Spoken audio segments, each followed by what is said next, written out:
Pahalgam attack తర్వాత India Pakistan మధ్య యుద్ధ ఛాయలు అలుముకున్నాయి. దీనితో ఎనీటైమ్ యుద్ధం అంటూ ఇండియన్ నేవీ తెలిపింది. ఈ క్రమంలోనే అరేబియన్ సముద్రంలో యాంటీ షిప్ మిసైల్ ఫైర్ డ్రిల్ని నిర్వహించింది. ఇందులో భాగంగా BrahMos anti-ship anti surface cruise వంటి పవర్ఫుల్ మిసైల్ని టెస్ట్ చేసింది.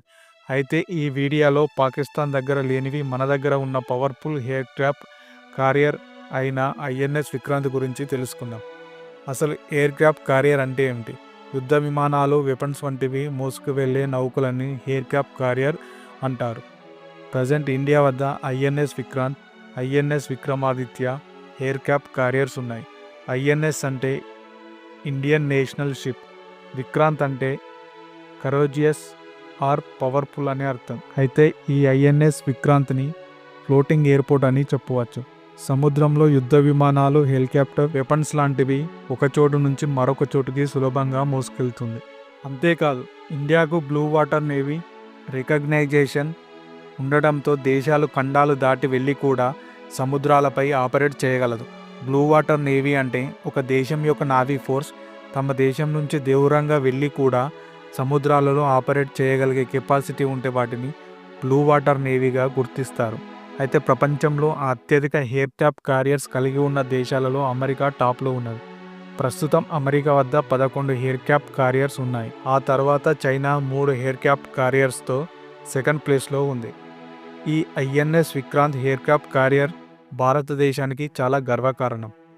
ఈ ఎయిర్ క్రాఫ్ట్ కారియర్ని పూర్తిగా స్వదేశీ ఇండియన్ టెక్నాలజీ యూజ్ చేసి తయారు చేశారు.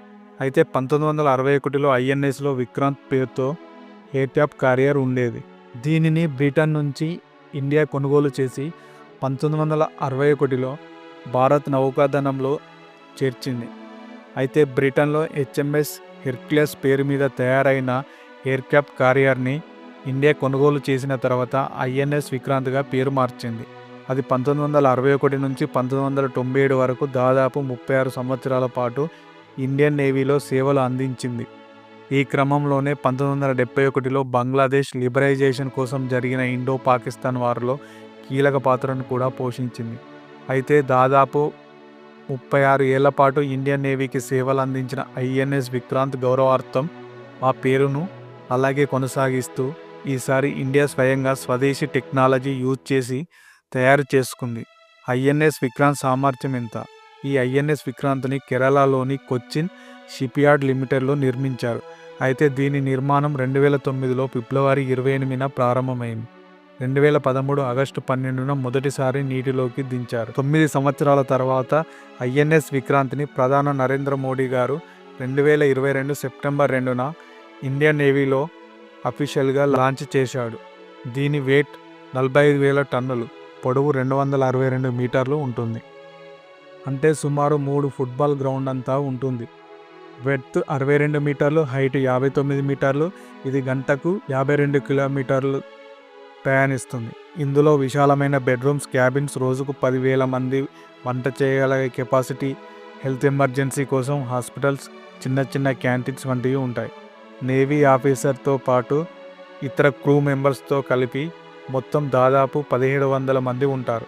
ఐఎన్ఎస్ విక్రాంత్లో close weapon system, torpedoes, anti ship missile వంటి అడ్వాన్స్ టెక్నాలజీ వెపన్స్ కలిగి ఉంది. దీనితో సబ్మెరైన్స్ అండ్ ఇన్కమింగ్ మిసైల్స్ వంటి వాటిని ఈజీగా డెస్ట్రాయ్ చేయవచ్చు. ఇది 2 హాకీ గ్రౌండ్స్ అంతా ఉంటుంది. అండ్ ఎయిర్ క్రాఫ్ట్ విషయానికి వస్తే ఇందులో ఫిక్స్డ్ వింగ్ ఫైటర్ జెట్ హెలికాప్టర్తో కలిసి మొత్తం 36 ఎయిర్ క్రాఫ్ట్ను మోసుకెళ్తుంది. ఇందులో MiG-29K తేజస్, రాఫెల్ వంటి రాపర్ jets and Kamov K-31, MH-60R, HAL Dhruv helicopters ఉన్నాయి. ఐఎన్ఎస్ విక్రాంత్లో విమానాలు టేకప్ చేయడానికి స్కీ జంప్ ర్యాంప్ ఉంది. దీనితో సముద్రం నుంచి వచ్చే వార్ జెట్స్, హెలికాప్టర్స్ టేకప్ అయి శత్రు సైన్యాన్ని టార్గెట్ చేసి నాశనం చేయగలవు. అంతేకాదు, Barak 8 missiles, OTO Melara 76mm naval guns and AK-630 CIWS వంటి అడ్వాన్స్ వెపన్స్ కూడా ఉన్నాయి. ఇవి శత్రుదాడులను తిప్పికొడతాయి. ఐఎన్ఎస్ విక్రాంత్లోని 4 General Electric LM-2500 gas turbines ఉన్నాయి. ఇవి 88 మెగావాట్లను శక్తిని ఉత్పత్తి చేస్తాయి. ఒక్కసారి ఇంధనం నింపితే 8,000 నాటికల్ మైల్స్ అంటే సుమారుగా 15,000 కిలోమీటర్ ట్రావెల్ చేయగలదు. అయితే ఈ పవర్ఫుల్ ఎయిర్ క్రాఫ్ట్ తయారీలో స్వదేశీ టెక్నాలజీతో పాటు స్వదేశీ స్టీల్ని మాత్రమే యూజ్ చేశారు. ఐఎన్ఎస్ విక్రాంత్ రాడార్స్ విషయానికి వస్తే ఇందులో MF star, AESA multi function and Selex RAN 40L 3D air surveillance radars ఉన్నాయి. ఇవి సుమారు 80 కిలోమీటర్ల దూరంలో ఉన్న ఎన్ని ఎయిర్ క్రాఫ్ట్, హెలికాప్టర్స్ అండ్ వార్జర్స్ లాంటి వాటి గురించి ఇన్ఫర్మేషన్ ఇస్తాయి. అయితే ఇండియన్ హిస్టరీ ప్రకారం 1971 ఇండో పాకిస్తాన్ యుద్ధంలో ఐఎన్ఎస్ విక్రాంత్ని ఎయిర్ క్రాఫ్ట్ క్యారియర్ని డెస్ట్రాయ్ చేయడానికి పాకిస్తాన్ నేవీ పిఎన్ఎస్ గాజీ అనే సబ్మెరైన్తో సీక్రెట్ ఆపరేషన్ నిర్వహించింది. కానీ ఈ మిషన్లో పిఎన్ఎస్ గాజీ ఫెయిల్ అయింది. అయితే ఇప్పుడు పహల్గామ్ అటాక్ తర్వాత ఇండియన్ నేవీ అరేబియా సముద్రంలో ఐఎన్ఎస్ విక్రాంత్ని డిప్లాయ్ చేస్తున్నారు. దీంతో పవర్ఫుల్ మిసైల్ వార్జర్స్ అండ్ రాకెట్స్ లాంచెస్ ఇప్పుడు రెడీగా ఉన్నాయి. ఒకవేళ ఇండియన్ పాకిస్తాన్ యుద్ధం అంటూ వస్తే అది పాకిస్తాన్ అంతమని మనకు అర్థమవుతుంది.